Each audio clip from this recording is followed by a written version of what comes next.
desde otro, la punta de la madeja de la crisis en la compra de medicamentos en Cuba es su carencia. Déficit que pone muchas veces contra la pared al Sistema Nacional de Salud Pública y al eslabón más débil, los pacientes y familiares. Sobre esta problemática que también incide en la vida de los espirituanos, versa el reportaje Las otras caras del déficit de medicamentos de la periodista Arelis García Acosta, a quien le damos la bienvenida en el set de Visiones. Muchísimas gracias, Yanela, por esta oportunidad de compartir esta emisión de Visiones. El reportaje en sí, ¿de qué se trata?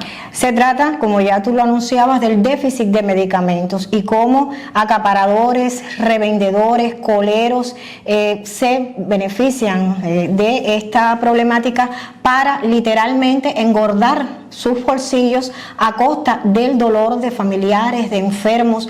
Es una problemática, Yanela, que hoy afecta a la familia cubana y especialmente a la familia espirituana. ¿Qué aristas del asunto aborda el reportaje? Primeramente, cómo está organizado este sistema en las farmacias. Existe, por ejemplo, consultorios del médico que están de la familia que están vinculados a determinada unidad farmacéutica. Existen también rotación de estos consultorios que le corresponde un día a la semana. Además, existe un sistema computarizado a través del cual se busca que haya una distribución equitativa de los medicamentos en las farmacias. ¿Qué tan efectivo es este método? Hasta este momento, y por testimonios que buscamos con la población, no es del todo efectivo, porque el déficit de medicamentos es tal que no cubre la demanda de la población y entonces por eso la población no se siente satisfecha como tal. Otra de las aristas que abordamos en el trabajo es el fenómeno de las coleras y los coleros, porque estas personas ya desde el viernes, cuando se publican la relación de medicamentos en las farmacias, pues empiezan a hacer colas. Estas personas venden los turnos. Además de vender los turnos, son los que cuando hay medicamentos de alta demanda, pues son los primeros que los compran. ¿Qué destino final tienen estos medicamentos? El mercado negro, el mercado informal. Entonces, este es un problema hoy grave en este caso en la red de farmacias. Y otra arista también que se aborda en el reportaje son las recetas de complacencia. Todavía este mal, como se dice en el trabajo, es un mal que ya dura 100 años porque no se ha resuelto, no se ha logrado que los médicos, como decía, compañeros de la Dirección Provincial de Salud, no se ha resuelto este problema, porque médicos todavía no hacen práctica total o adecuada de la clínica, del método clínico, y entonces a veces se emiten recetas, ya lo dice el nombre, por complacencia. El reportaje aborda el tema de la degradación de las colas para personas con discapacidad. Sí, este es un tema que no podía faltar. ¿Por qué? Porque las colas para las personas con discapacidad, ya lo dice el nombre, está sustentada en este documento que debe portar toda persona con discapacidad, que es asociado a determinada asociación, digamos la CLIFIN, la ANSOT, la ANSI. ¿Qué pasa con ahora?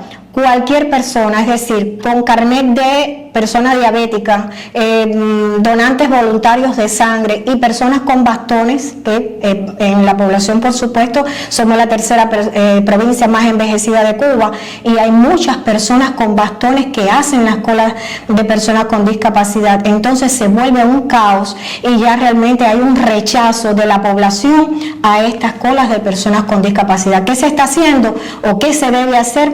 Exigir el carnet de asociado junto con el carnet de identidad. ¿Cómo se ha enfrentado en la provincia la venta ilegal de medicamentos?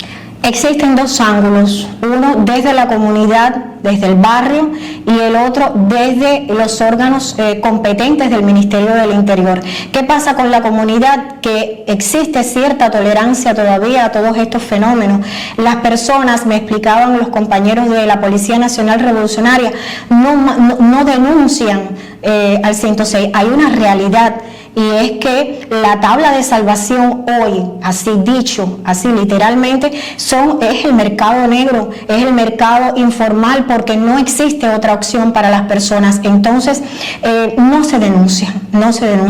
Por otro lado está el enfrentamiento de los órganos del Ministerio del Interior. Por ejemplo, en el año 2023 se radicaron 14 denuncias por actividad económica ilícita y receptación. Lo más sobresaliente en este tema fue la cantidad de medicamentos que se incautaron en las casas particulares. Ellos me aclaraban algo, que aunque los medicamentos sean importados, igual sigue siendo un delito. Usted vende un medicamento a una persona que se produce esta acción de compra, y usted está, por supuesto, incurriendo en un delito. Eso hay que aclararlo.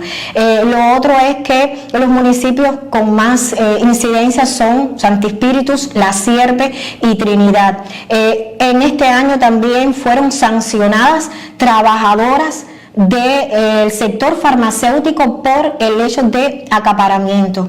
También se hace difícil este enfrentamiento, sobre todo en las redes sociales, porque se utilizan perfiles falsos y es muy difícil a veces llegar a la persona que en realidad está cometiendo el delito, porque incluso me explicaban que todos estos medicamentos se tienen en terceras casas, no en las casas de la persona que publica esas ventas.